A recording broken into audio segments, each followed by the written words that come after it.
जय जगन्नाथ।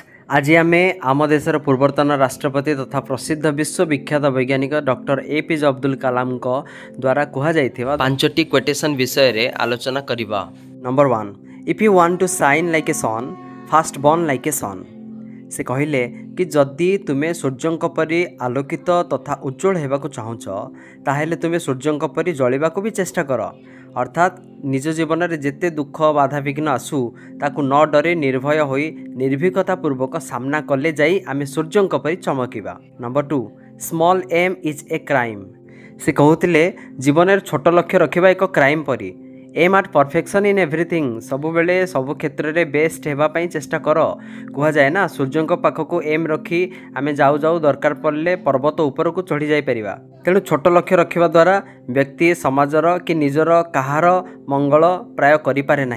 तेणु यह एक क्राइम परी कहगला। Number 3, you can not change your future but you can change your habits and surely your habits will change your future. तुम्हें तुम भविष्य को परिवर्तन करिपरिबो नहीं किंतु तुम्हें तुम अभ्यास को परिवर्तन करिपरिबो एवं निश्चिंत भावे तुम अभ्यास निश्चय भावे तुम भविष्य भी बदले दे पारे। तेणु आमर अभ्यास आमर भविष्य भी बदले दे पारे। तेणु उत्तम अभ्यास रहिबा निहाती दरकार। Number 4, excellence is a continuous process and not an accident. आमे समस्ते आम चतुर्पार्श्व रे अनेक सफल व्यक्ति को देखती। एक भल चित्रकार, नृत्यकार, वाद्यकार, संगीतकार, गाड़ी चालक, भल खेलाड़ी इत्यादि हेले यह सत जे से माने भी दिने फ्रेशर थिले, बिगिनर थिले। से माने यह को शिखि शिखि निज पुरुषार्थ बल अभ्यास बल एथिरे से माने मास्टरी हासिल करिसंती बा बेस्ट हो पारि। तेणु यह आम पई असंभव नुहे, कष्टकर हो पारे किंतु असंभव भी नुहे। सेहीपरि एक्सीलेंस माने पूरा परफेक्ट हवा एक कंटिन्यूअस प्रोसेस। यह गोटे दिन में बा किसी समय भितर न हो पारे, जस्ट गोटे एक्सीडेंट परी, कोइंसिडेंट परी सेमिति नुहे, हठात किसी हेब नहीं। तेणु आमको निज लक्ष्य उपरे तथा निजको डेभलप करबा उपरे कंटिन्यूअस एफर्ट करबा दरकार।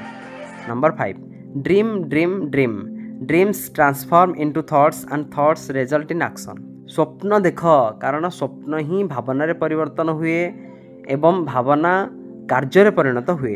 तेणु आमे किसी उन्नत मानर इमेजिन करवा, स्वप्न देखा दरकार, कारण स्वप्न ही भावना परिणत हुए और भावना ही कार्य परिणत हुए। तेणु आमे किसी उन्नत मानर इमेजिन करवा, स्वप्न देखा दरकार।